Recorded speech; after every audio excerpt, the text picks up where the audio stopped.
The case into the murder of 31-year-old Nokulunga Mashabane has been postponed to next week. Two suspects, one of them her husband, made their first court appearance at the KwaDukuza Magistrates Court in KZN. The municipality official was found slumped in her vehicle with multiple gunshot wounds to her head last month. Newzroom Afrika's Silethiwe Ndlovu was in court. She joins us now live. Silethiwe, you've been making the rounds from the court appearance now to the place where the victim here worked. Certainly, Michelle, and we are told by her colleagues that, as mentioned earlier on, she was a kind individual. There's many questions regarding the motive behind her death, and there were also many speculations around the time when she was killed. And I'm going to bring in the spokesperson of the KwaDukuza Municipality, Sfiso Zulu, to speak to us now. Firstly, just your reaction after seeing the husband of Nokulunga Mashabane appear along his co-accused in court for this particular murder case? It does shock us, but it's a bit of a relief in the sense that now we know who is being fingered for the murder of Nokulunga.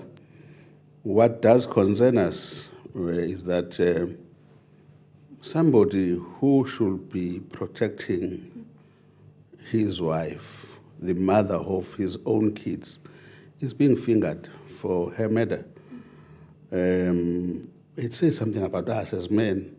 It says something about our country in terms of dealing with the scourge of violence against women and children. But of course, we want to thank members of the SAPS for doing everything possible to bring to justice the perpetrators. We heard some of those charges in court. I mean, you were there, conspiracy to commit murder, premeditated murder, but also defeating the administration of justice. What do you make of those charges? The unfortunate part is that we're talking of somebody who was polite, somebody who respected everyone who came across her. For men to sit and plan that such a person must be killed, there's something wrong with the psyche of men in the country. There's something wrong that we must address because it tells you these people wanted to do this thing, but they didn't want to face the music.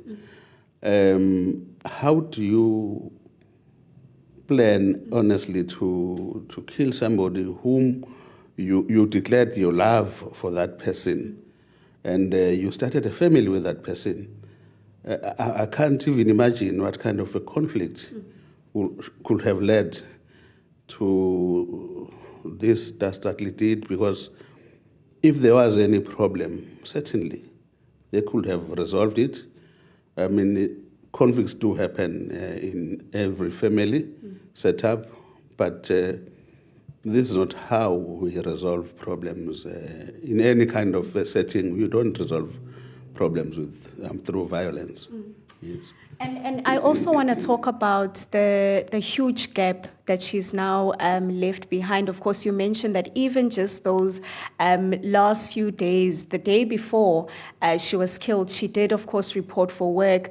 Talk to us about the gap that now has to be filled, unfortunately, because she is now gone. Of course, she was in the municipality for 6 years, working as an intergovernmental relations manager. Just talk to me about the gap that she now leaves behind. Well, the void is quite too much. Look, she came in as the secretary of the department in November 2019, a workaholic, somebody who wouldn't go to bed until she's been able to sort out everything that needs to be sorted out. Also, when she joined the office of the mayor, she was like playing a dual role, offering administrative support for communications, but also playing her role as manager for intergovernmental relations, protocol and communications in the office of the mayor. And as soon as she departed, we could feel that somebody is no more, and we had to find ways of doing whatever she was supposed to do.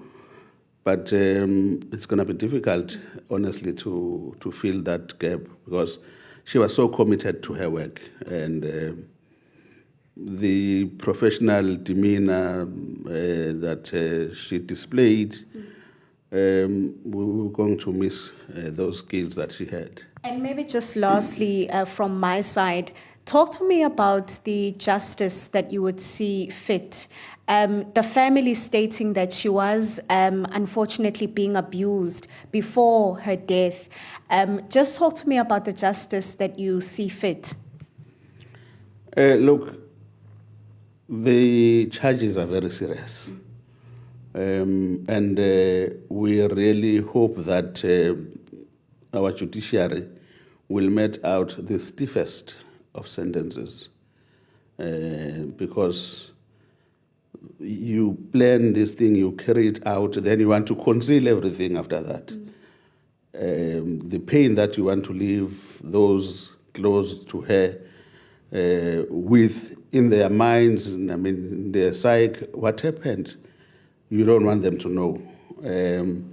I would imagine that the presiding officer and the whole judiciary, they will do justice to Nokulunga and give out a hefty sentence.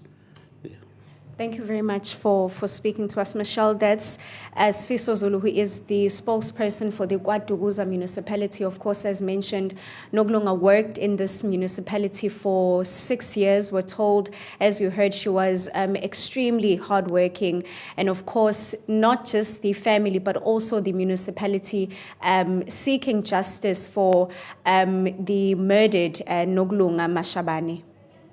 Just goes to show the impact of such incidents on whole communities. Silethiwe Ndlovu, thanks for that.